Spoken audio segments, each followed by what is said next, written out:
Hello everyone, टिकलेज academy of maths YouTube channel में आप सभी का स्वागत है। आज के वीडियो में हम एक न्यू यूनिट स्टार्ट करेंगे। यूनिट का नाम है linear equation in one variable और आज हम इसका फर्स्ट प्रॉब्लम स्टडी करेंगे। तो देखिए, जो प्रॉब्लम आज हमें सॉल्व करना है वो आपके सामने है। क्वेश्चन में क्या लिखा है हम पढ़ेंगे। क्वेश्चन में लिखा है solve the equation x/5 + 11 = 1/15 and check the result. तो चलो हम ये प्रॉब्लम सॉल्व करेंगे और ये प्रॉब्लम सॉल्व करने के लिए आपको लीनियर इक्वेशन की कुछ बेसिक जानकारी होना चाहिए। लीनियर इक्वेशन क्या होता है? तो जो इक्वेशन में वेरिएबल का पावर 1 होता है ऐसे इक्वेशन को लीनियर इक्वेशन या लीनियर पॉलिनोमियल कहते हैं। जैसे फॉर एग्जांपल देखो, एक एग्जांपल बता रहे हैं आपको, जैसे x + 2 = 10। देखो ये हमने एक इक्वेशन लिखा है, तो यहां पे वेरिएबल कौन है? तो यहां पे x इज अ वेरिएबल और x का पावर क्या है? पावर यानी डिग्री। कुछ बुक्स में पावर दिया है तो कुछ बुक्स में डिग्री ऐसा वर्ड दिया है। तो यहां पे ये जो x है, x का पावर यहां पे 1 है, तो इसका पावर 1 है, इसलिए इसको लीनियर इक्वेशन या लीनियर पॉलिनोमियल ऐसा कहते हैं। चलो एक दूसरा एग्जांपल यहां पे ले लेते हैं, जैसे x + y = 5। देखो ये हमने दूसरा इक्वेशन लिया है। यहां पे वेरिएबल कौन है? तो यहां पे x और y दो वेरिएबल हैं। x भी एक वेरिएबल है और y भी एक वेरिएबल है। तो x का पावर क्या है? x का पावर 1 है, y का पावर भी 1 है, पावर यानी डिग्री। तो यहां पे इनका पावर 1 है, इसलिए इसको भी आप लीनियर इक्वेशन कहेंगे। लेकिन ये दोनों इक्वेशन में डिफरेंस क्या है? तो डिफरेंस ये है कि पहले इक्वेशन में वेरिएबल सिर्फ एक है और दूसरे इक्वेशन में वेरिएबल यहां पे दो है, x एंड y। ठीक है, तो ये हो गया linear equation in one variable और ये हो गया linear equation in two variable. ठीक है, जबकि आज जो हम यूनिट स्टडी कर रहे हैं वो है linear equation in one variable. तो यहां पे देखो जो इक्वेशन दिया है उसमें देखो सिर्फ एक ही वेरिएबल है x। वेरिएबल क्या होता है? तो जो टर्म का वैल्यू हमेशा वेरी होते रहता है उसको वेरिएबल कहते हैं। दो टर्म्स आते हैं, एक आता है वेरिएबल और दूसरा आता है कांस्टेंट। वेरिएबल वो होता है जिसका वैल्यू हमेशा चेंज होते रहता है, जिसका वैल्यू हमेशा वेरी होते रहता है, उसको वेरिएबल कहते हैं। और दूसरा होता है कांस्टेंट, जिसका वैल्यू हमेशा फिक्स होता है। Anything which is fix which can not be change is a constant, anything which is not fix which can be change whose value can be vary is a variable. ठीक है, ये दोनों के बीच में difference है जो आपको पता होना चाहिए और ये बिल्कुल सिंपल है। तो यहां पे x, यहां पे पहले इक्वेशन में x वेरिएबल है और दूसरे इक्वेशन में x और y दो वेरिएबल है। ठीक है, तो ये है लीनियर इक्वेशन। वैसे इक्वेशन नंबर ऑफ टाइप्स की होती है, जैसे लीनियर इक्वेशन, उसके बाद क्वाड्रेटिक इक्वेशन, उसके बाद क्यूबिक इक्वेशन, उसके बाद पॉलिनोमियल इक्वेशन, ऐसे नंबर ऑफ टाइप्स के इक्वेशंस होती हैं। यहां पे x का पावर 1 है तो ये हो गया लीनियर इक्वेशन। अगर x का पावर 2 हो जाए तो वो हो जाएगा क्वाड्रेटिक इक्वेशन। जैसे फॉर एग्जांपल, चलो आपको एग्जांपल बता देते हैं, जैसे x² + x + 1 = 0। देखो ये इक्वेशन जो आपको दिख रहा है इसमें x का पावर 2 है, it means it is a quadratic equation.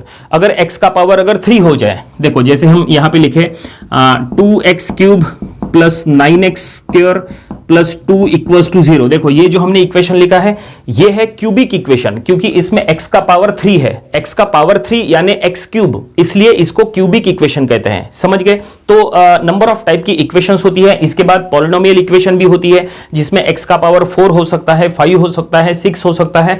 तो इस तरह की नंबर ऑफ इक्वेशंस होती है। लेकिन आज जो हम स्टडी कर रहे हैं वो है linear equation in one variable. इसका मतलब देखो ये देखिए, ये है linear equation in one variable. ये तो टू वेरिएबल है तो वो हम आज स्टडी नहीं कर रहे, ये भी हम स्टडी नहीं कर रहे।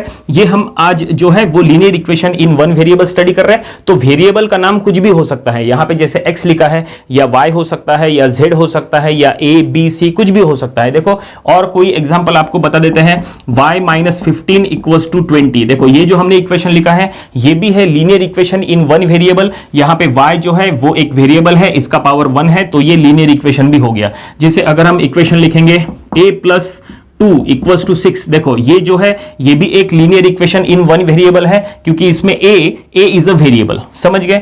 तो बताने का मतलब ये है कि इक्वेशन में वेरिएबल का नाम कुछ भी हो सकता है। ठीक है, a b c x y z कुछ भी। ठीक है, तो ये आपको समझना है। तो चलो यहां पे अब हम ये कंटिन्यू करेंगे प्रॉब्लम। हमने आपको linear equation in one variable की बेसिक जानकारी दे दी है। उम्मीद करते हैं कि ये जानकारी आपको समझ में आ गई होगी। और अब चलो प्रॉब्लम की तरफ बढ़ते हैं और ये प्रॉब्लम हम सॉल्व करेंगे। क्या कहता है क्वेश्चन में लिखा है सॉल्व द इक्वेशन। ये इक्वेशन को हमें सॉल्व करना है। जो गिवन इक्वेशन है वो हम यहां पे लिख लेंगे। देखो हम यहां पे गिवन इक्वेशन लिख लेंगे।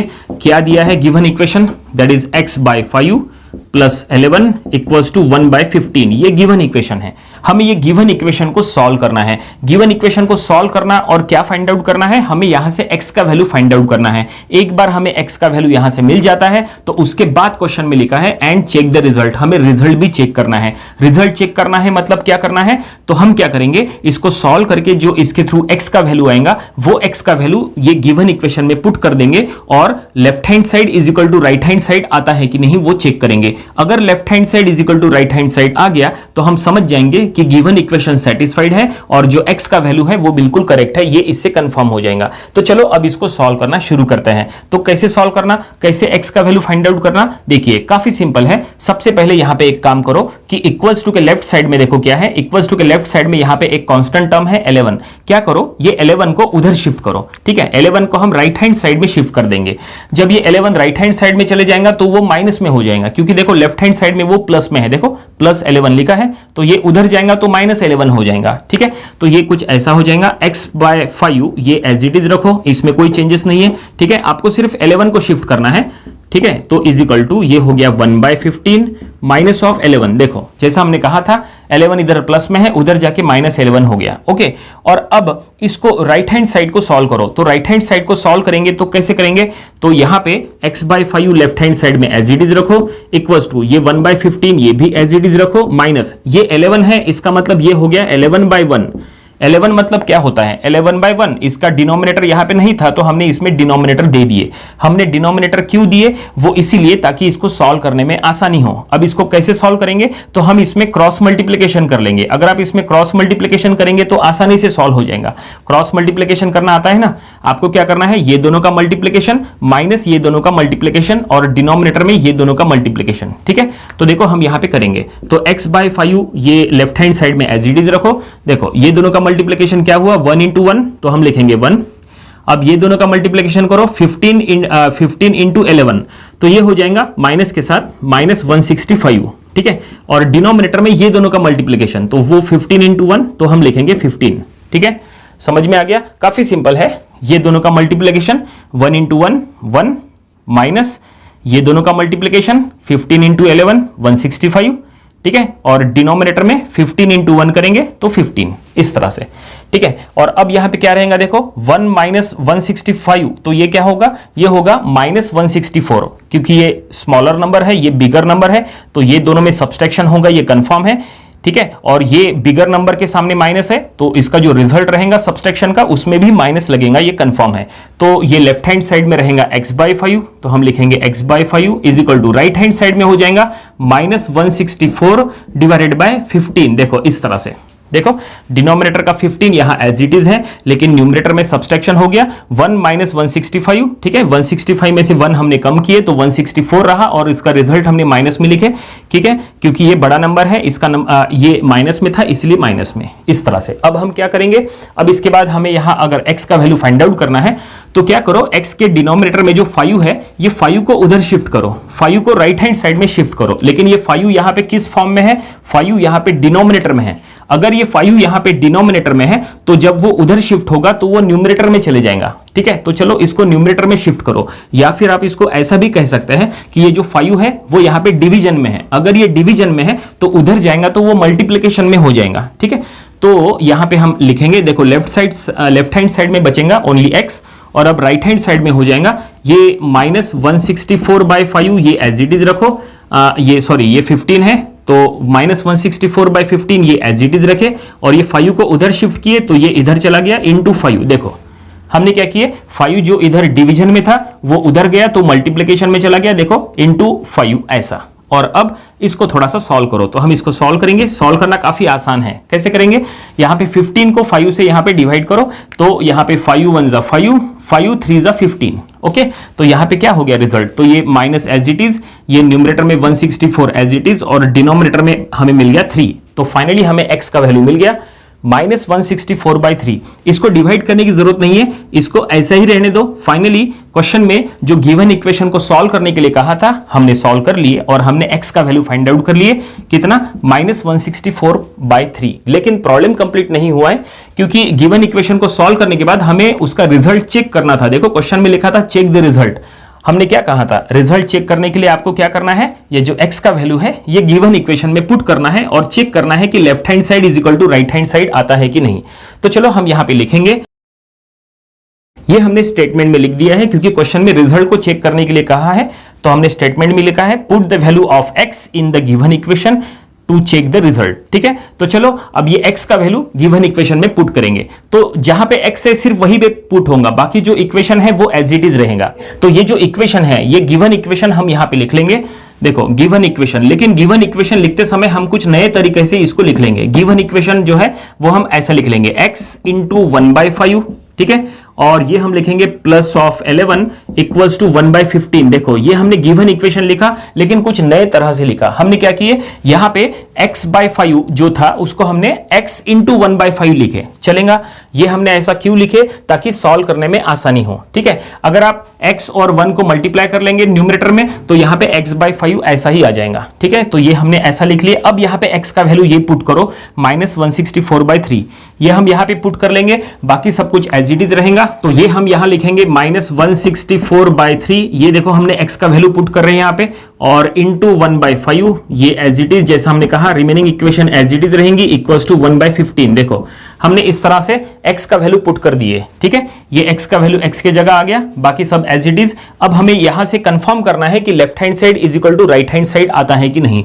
राइट हैंड साइड में क्या है, तो इक्वल्स टू के राइट साइड में 1/15 है, हमें राइट हैंड साइड को कुछ भी सॉल्व नहीं करना है, हमें जो भी करना है लेफ्ट हैंड साइड में सॉल्व करना है। तो चलो ये लेफ्ट हैंड साइड को सॉल्व करो और देखो कि इसका आंसर 1/15 आता है कि नहीं। अगर इसका आंसर 1/15 आ गया तो हम कहेंगे कि left hand side is equal to right hand side, और फिर गिवन इक्वेशन सेटिस्फाइड हो जाएगा और जो x का वैल्यू है वो कंफर्म हो जाएगा। तो चलो लेफ्ट हैंड साइड को सॉल्व करते हैं। तो लेफ्ट हैंड साइड को कैसे सॉल्व करेंगे, तो यहां देखो डिनोमिनेटर में 3 और 5 ये दोनों को मल्टीप्लाई कर लो। देखो क्योंकि ये मल्टीप्लिकेशन में है तो न्यूमरेटर से मल्टीप्लाई होगा और डिनोमिनेटर से मल्टीप्लाई होगा। तो ये कुछ ऐसा हम लिखेंगे, -164/5 3 ये हो जाएगा 15 प्लस ऑफ 11 इक्वल्स टू 1/15 ऐसा।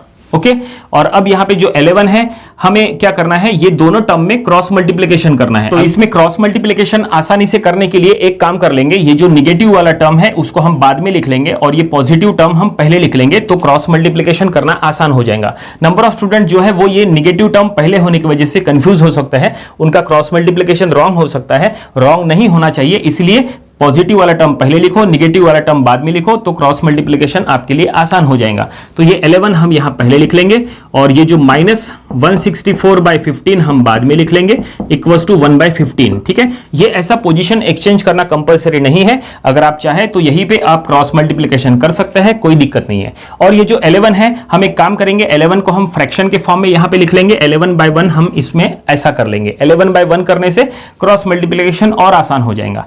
तो चलो अब इसमें क्रॉस मल्टीप्लिकेशन करते हैं। तो यहां पे क्रॉस मल्टीप्लिकेशन करने का टेक्निक बिल्कुल वैसे ही रहेगा जैसा हमने इसके पहले किए थे। ठीक है, तो यहां पे 11 इंटू 15 हमें पहले करना है, 11 इंटू 15 तो ये हो जाएगा दैट इज 165, क्योंकि 11 इंटू 15 हमने इसके पहले भी किए थे, देखो 165 लिखे थे, वही रिजल्ट हमें यहां लिखना है। ठीक है, ये दोनों का मल्टीप्लिकेशन हमने लिखे माइनस, अब ये दोनों का मल्टीप्लिकेशन क्योंकि बीच में माइनस है तो यहां माइनस आना तय है, ये दोनों का मल्टीप्लिकेशन 164 इंटू 1 तो ये हम लिखेंगे सीधा 164, और डिनोमिनेटर में 1 इंटू 15 कर लो तो ये हम डिनोमिनेटर में यहां लिख लेंगे ओनली 15 और इक्वल्स टू 1/15। देखो इस तरह से ये हम क्रॉस मल्टीप्लिकेशन कर रहे हैं।